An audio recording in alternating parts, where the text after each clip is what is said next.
Friends, welcome back to my channel. आज मैं आप लोगों के लिए बीएड सेकंड ईयर की बुक का एक क्वेश्चन लेकर आई हूँ। इस बुक का नाम है समावेशी विद्यालय का सृजन। इसे इंग्लिश में कहते हैं क्रिएटिव एंड इंक्लूसिव स्कूल। इसका कोर्स कोड है E301। इसका मैं एक क्वेश्चन यहाँ पे बताती हूँ कि किस तरह से इसको लिखना है, किस तरह से नहीं। आइए देखते हैं ये क्वेश्चन क्या है। समावेशी शिक्षा के संदर्भ में एकीकरण का प्रत्यय एवं अर्थ स्पष्ट कीजिए। इसका क्वेश्चन का आंसर हम किस तरह से दे सकते हैं, आइए यहाँ पर देखते हैं हम लोग। समावेशी शिक्षा के संदर्भ में एकीकरण का प्रत्यय हम इस तरह से दे सकते हैं कि एकीकरण से तात्पर्य है शारीरिक रूप से विकलांग, यहाँ पे देखिए ये क्या बताया हुआ है, शारीरिक रूप से अपंग और सामान्य बच्चों की एक ही शिक्षा संस्था में शिक्षण का प्रबंध करना। मतलब कि अपंग बच्चों को और सामान्य बच्चों को एक साथ शिक्षा देना, इसका अर्थ है एकीकरण का अर्थ है ये। तथा ऐसे बालकों की आपसी बातचीत तथा मेल जोल की प्रक्रिया व्यवस्था होना। समानतः दो शब्द जो एकीकरण के पर्यायवाची, देखिए यहाँ पे दो शब्द दिए हुए हैं जो एकीकरण के पर्यायवाची हैं। कौन कौन से हैं वो? एक तो है मुख्य धारा और दूसरा है मानकीयकरण। कौन कौन से बताए यहाँ पे? एकीकरण के दो पर्यायवाची हैं, पहला मुख्य धारा है और दूसरा मानकीयकरण। ये आपको याद रखना है, पेपर में हमेशा पूछा जाता है कि एकीकरण का क्या तात्पर्य होता है, एकीकरण के पर्यायवाची कौन से शब्द होते हैं, तो ये आपको याद रखना है। प्रारंभिक स्तर पर एकीकरण शिक्षा अमेरिका में शिक्षा की मुख्यधारा का आंदोलन का प्रतिफल है। मतलब कि अमेरिका में एक आंदोलन चला था जिसके बाद जो है एकीकरण शिक्षा को जो है मान्यता मिली है। तो इसलिए यहाँ पे कहा गया है कि प्रारंभिक स्तर पर एकीकरण शिक्षा जो है अमेरिका में शिक्षा की मुख्यधारा आंदोलन का प्रतिफल है। इस आंदोलन के माध्यम से अपंग तथा शारीरिक रूप से, मैं फिर यहाँ पे दोबारा से बता रही हूँ, देखो अपंग और शारीरिक रूप से बाधित बच्चों को और सामान्य बच्चों के साथ जो है उनको स्कूल में शिक्षा ग्रहण करने के लिए सम्मिलित किया जाता है। हाँ, अपंग बच्चों को और शारीरिक रूप से बाधित बच्चों को जो है सामान्य बच्चों के साथ एक साथ शिक्षा दी जाती है स्कूल में, एक ही स्कूल में। तो इसलिए जो है ये कहा गया है कि इसको एकीकरण का नाम दिया गया है। बाधित बालकों की विशिष्ट प्रविधियां द्वारा सहायता देने की भी व्यवस्था करना है। तो उनको कुछ जो है विशिष्ट चीजें दी जाती हैं, विशिष्ट तरीके से सिखाया जाता है, थोड़ा बहुत ही उनमें बदलाव किया जाता है, बाकी एक साथ शिक्षा उनको दी जाती है। आइए यहाँ पर हम जानते हैं अब शिक्षा का एकीकरण का अर्थ। तो एकीकरण का हम किस तरह से अर्थ बता सकते हैं, यहाँ पे बहुत सारे पॉइंट दिए हुए हैं, एक एक करके हम इन पॉइंट्स को देखते हैं और समझने की कोशिश करते हैं। ये देखिए, पहला पॉइंट दिया हुआ है यहाँ पर, सामान्य विद्यालय में विशिष्ट सेवाएं उपलब्ध कराना। तो सामान्य विद्यालय में मतलब कि जिन स्कूलों में जो सामान्य बच्चे जाते हैं, जो सामान्य विद्यालय हैं, उनमें जो है अपंग बच्चों के लिए जो कुछ विशिष्ट सेवाएं भी उपलब्ध होती हैं। ठीक है, नेक्स्ट यहाँ पे पॉइंट दिया हुआ है, शिक्षाविदों तथा शिक्षण संस्था के प्रशासकों को सहयोग देना। अब देखिए, टीचर पढ़ा तो रहा है सबको एक समान, लेकिन थोड़ा बहुत ध्यान उसे ये भी देना है कि जो अपंग बच्चा है वो किस तरह से थोड़ा सीख रहा है। अगर उसको कुछ समझ में नहीं आता है तो 2-4 बार उससे क्वेश्चन पूछकर फिर से उसको बताने की कोशिश करनी है ताकि बच्चे को आराम से समझ में आ जाए। नेक्स्ट यहाँ पे पॉइंट दिया हुआ है, अपंग तथा सामान्य बालकों को एक समान दैनिक कार्यक्रम का अनुसरण देना। तो उनके लिए जो है दैनिक दिनचर्या जो होती है, जिस तरह से हम पाठ्यक्रम को पढ़ा रहे हैं, उनका जो क्या टाइम पीरियड होता है, उसके काम करने का जो तरीका है, पढ़ाने का जो टाइम टेबल है, उस टाइम टेबल के हिसाब से ही अपंग बच्चों और सामान्य बच्चों को शिक्षा दी जाती है। वो भी दैनिक हिसाब से, जैसे कि सभी बच्चों को दे रहे हैं, सभी के लिए टाइम टेबल, वही टाइम टेबल जो है अपंग बच्चों के लिए भी होना चाहिए। ये नहीं कि अपंग बच्चों के लिए अलग टाइम टेबल है, वो बच्चे अलग से आ रहे हैं या फिर सामान्य बच्चे अलग से आ रहे हैं, ऐसे अलग अलग शिक्षा नहीं देनी, एक ही टाइम टेबल पर उनको पढ़ाना है, सिखाना है।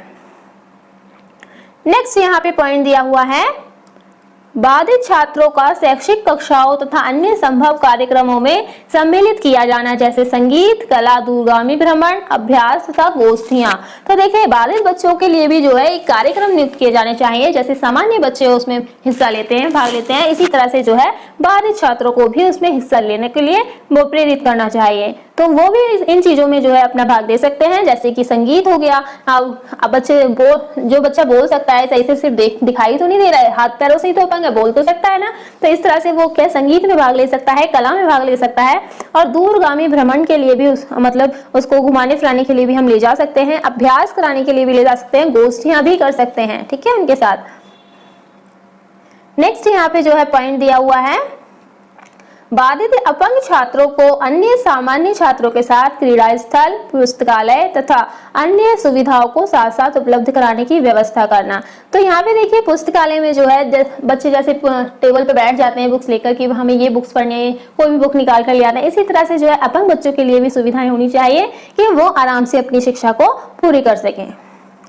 नेक्स्ट यहाँ पे पॉइंट दिया है, सामान्य तथा शारीरिक रूप से बाधित बालकों को एक दूसरे के प्रति सहयोग की भावना को प्रेरित करना। अब देखिए शारीरिक रूप से मानसिक रूप से बच्चे तो एक साथ बैठ नहीं सकते ना, शारीरिक रूप से बाधित जो बच्चे हैं वो अगर आकर बैठेंगे क्लास में तो जो सामान्य बच्चे हैं वो उनकी हेल्प करने के लिए हमेशा तत्पर रहते हैं। देखिए अगर हमारे साथ कोई ऐसा व्यक्ति आ जाए तो हम लोग भी सोचेंगे कि उस इंसान की थोड़ी सी मदद कर दे तो ये आराम से आगे बढ़ सकता है। तो वही यहाँ पे बताया गया है कि एक बच्चे जो बाधित बच्चों की मदद के लिए जो है सामान्य बच्चे जो है हमेशा सहयोग करते हैं, इससे सहयोग की भावना को जो है विकसित किया जा सकता है।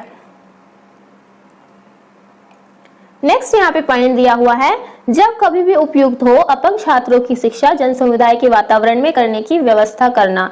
तो उपयुक्त स्थान हो, उपयुक्त जगह हो जहाँ पर जो है जन समुदाय के वातावरण में मतलब कि सभी समाज में जो है उनके छात्रों को जो है शिक्षा प्रदान करने की जरूरत पड़ती है, इसलिए ये जो है व्यवस्था भी होनी चाहिए। अब मान लीजिए बच्चों को कुछ सिखाना है, मान लीजिए एक बच्चा दूसरे बच्चे के साथ कैसा व्यवहार करता है ये सिखाना है, तो उसे समाज से जोड़ना पड़ेगा, जो समाज से ही उसे सिखलाना पड़ेगा कि किस तरह से उसने समाज में रह रहा है और किस तरह से उसके साथ व्यवहार होता है, तो वो बच्चे के माइंड में बहुत जल्दी से आ जाता है, तो इससे बच्चा जल्दी सीखता है। समस्त बालकों को मानवीय अंतरों को स्वीकार करने तथा समझने की शिक्षा देना। अब देखिए बच्चे क्या करते हैं, आपस में लड़ने झगड़ने लगते हैं, तो ऐसा नहीं है, उन बच्चों को जो है अवसर देना चाहिए कि वो आपस में एक दूसरे को समझे, एक दूसरे के अंतर को समझे कि हाँ इसमें थोड़ा अंतर है, तो इस अंतर जरूर है लेकिन बच्चा अलग अलग थोड़ा कम सीख रहा है, कोई ज्यादा सीख रहा है, लेकिन सीख तो रहे हैं ना बच्चे, सभी सीख सकते हैं, ऐसा नहीं है कोई बच्चा नहीं सीख सकता, सभी सीख सकते हैं शिक्षा को। नेक्स्ट यहाँ पे पॉइंट दिया हुआ है, माता पिता के विचार गंभीरता से लेना। तो माता पिता के विचार मतलब कि उनके अंदर क्या मंशा है, अपने बच्चे के बारे में कैसी सोच रखते हैं, ये सारे विचार पे जो है गंभीरता से लेने चाहिए एक शिक्षक को कि किस तरह से बच्चे का विकास करना है उसको। नेक्स्ट यहाँ पे पॉइंट है, व्यक्तिगत कार्यक्रम उपलब्ध कराना। व्यक्तिगत कार्यक्रम जैसे कि बहुत से कार्यक्रम होते हैं समाज में होते हैं, ऐसे स्कूल में भी बहुत से कार्यक्रम आयोजित किए जाते हैं, उसमें क्या है बच्चे को जो है बहुत सारे प्रोत्साहन मिलते हैं और पढ़ने को सीखने को काफी सारी चीजें मिल जाती हैं। नेक्स्ट देखिए यहाँ पर क्या दिया हुआ है कि एकीकरण शिक्षा का प्रत्यय। The concept of integration education यहाँ पर बताया हुआ है, इसमें देखिए क्या क्या दिया है, राष्ट्रीय शिक्षा नीति ने शिक्षा के क्षेत्र में समानता के आधार पर ही प्राथमिकता निर्धारित की है। देखिए यहाँ पे बताया है, पहला पॉइंट आ जाएगा यहाँ पर, आप चाहें तो इसे पॉइंट में भी आंसर दे सकते हैं। तो उत्तर राष्ट्रीय शिक्षा नीति ने जो शिक्षा के क्षेत्र में समानता के आधार पर प्राथमिकताएं निर्धारित की हैं। इसी आधार पर भारत में सभी को शिक्षा के समान अवसर उपलब्ध कराने की संस्तुति की गई है। देखिए आज भारत में क्या है, सभी को शिक्षा का अधिकार है, तो सभी सर्व शिक्षा अधिकार यहाँ से ही जो स्टार्ट हुआ है, इससे समानता का आधार मानकर ही इसको रखा गया है, तो यहाँ पे इसीलिए ये बताया गया है। नेक्स्ट है, शिक्षा के समानता के अवसरों में थोड़ी थोड़ी दूर तक शिक्षा केंद्र खोलने को भी सम्मिलित किया गया है, जिससे पैदल ही वहां पहुंचा जा सके। बहुत से जो है शिक्षा संस्थान बहुत दूर होते हैं, बच्चे वहां तक नहीं जा पाते, बहुत से पेरेंट्स भी अलाउ नहीं करते कि बहुत दूर है, हम इतनी दूर अपने बच्चे को पढ़ने नहीं भेजेंगे, इसलिए क्या है थोड़ी थोड़ी दूर पर भी शिक्षा केंद्र खोलने के लिए भी सम्मिलित किया गया है, जहाँ वो बच्चे पैदल जा सकें।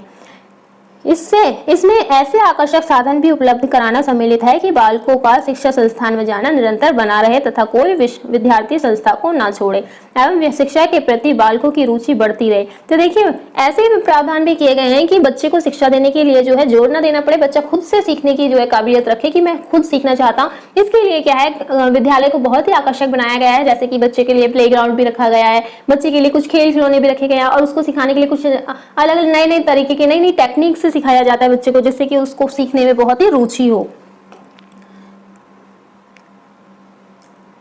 इसके अतिरिक्त कुछ ऐसी शिक्षण संस्थाएं भी स्थापित होनी चाहिए जो स्कूल ना जा पाने योग्य छात्रों का हित भी ध्यान में रखते हुए जनसाधारण के प्रति जागरूक होकर कार्य करने में सक्षम हो। देखिए जैसे कि आप लोगों ने देखा होगा, यहाँ हमारे समाज में आंगनवाड़ी खुली हुई है, आंगनवाड़ी में छोटे बच्चे जाते हैं, आराम से सीखते हैं। कुछ बच्चे ऐसे होते हैं जो स्कूल में शिक्षा नहीं ग्रहण कर पाते हैं, लेकिन NGO वगैरह ऐसे संस्थान है जहाँ से बच्चे बहुत कुछ सीख सकते हैं। आई होप आपने बहुत कुछ ध्यान से सीखा होगा, बहुत अच्छे से पढ़ा होगा। अगर आप इसे बहुत ही अच्छे ध्यान से दोबारा सुनेंगे या फिर अच्छे से सीखेंगे तो आशा करती हूँ बहुत अच्छे से आपको ये समझ में आ जाएगा। आपको और भी वीडियो देखनी है या फिर आपको मेरी वीडियो अच्छी लगी हो, पसंद आई हो, तो लाइक शेयर सब्सक्राइब जरूर करें ताकि आपको आने वाली वीडियो जो है आसानी से मिल सके। ओके बाय फ्रेंड्स, मिलते हैं आपको नेक्स्ट वीडियो में।